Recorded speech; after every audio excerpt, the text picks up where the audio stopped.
নবী বলছেন, আল্লাহ আমার উম্মত যদি জাহান্নামে থাকে আমি কিন্তু জান্নাতে যাব না। আল্লাহ বলছেন, আপনি না গেলে তো জান্নাত উদ্বোধনই হবে না। এবারে মামলা কি দাঁড়ালো? আল্লাহ পাক বলে যে আমি তাহকামুল হাকিমিন নিজেকে বলেছি, বিচার না করলেও তো জিনিসটা সুন্দর হয় না। ও নবী একটা কাজ করেন, ওয়ালা সাউফা ইউতিকা রাব্বুকা ফাতারদা, আমি কাউকে বলি নাই, আপনাকে না বলেছি। ওয়া আরসালনাকা ইল্লা রাহমাতাল লিল আলামিন, কারো সম্পর্কে নাজিল করি নাই, আপনাকে দিয়েছি। ওয়ালাল আখিরাতু খায়রুল লাকা মিনাল উলা, কাউকে বলি নাই, আপনাকে বলেছি।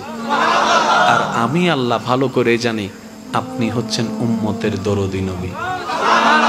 আপনি নিজের জন্য কাঁদেন নাই, সন্তানের জন্য কাঁদেন নাই, পরিবারের জন্য কাঁদেন নাই, নাতির জন্য কাঁদেন নাই, যত কেঁদেছেন জীবনে সবকিছু উম্মতের জন্য।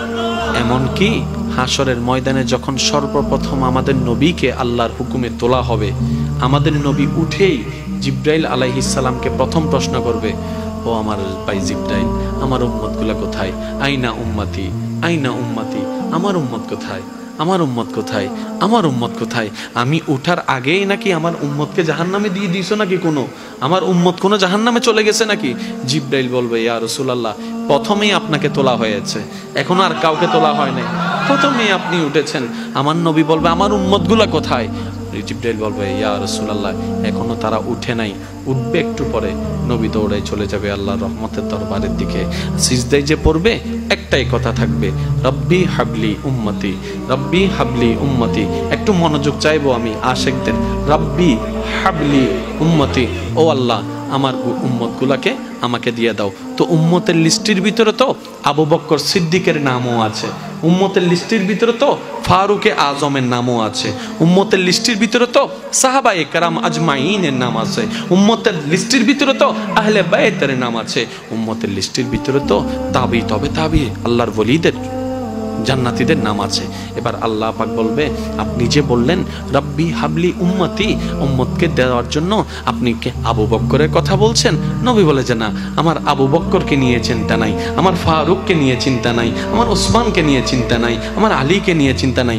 ও আল্লাহ, আমার উম্মতের ভিতরে যারা জাহান্নামের অধিবাসী হবে ওই উম্মতগুলোকে আমাকে দিয়ে দাও।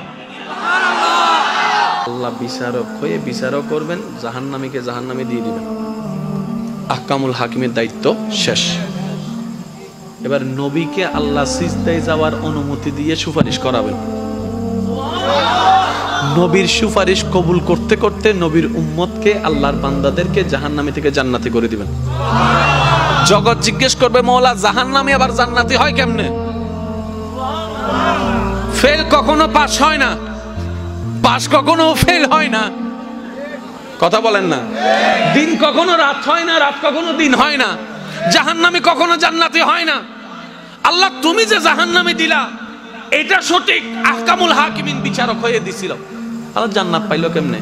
কই তোরা কি পড়স নাই সূরা ফাতিহা 3 নম্বর লাইন, মালিক ইয়াউমিদ্দিন, আমি মালিকও, আমি বিচারকও, আমি মালিকও।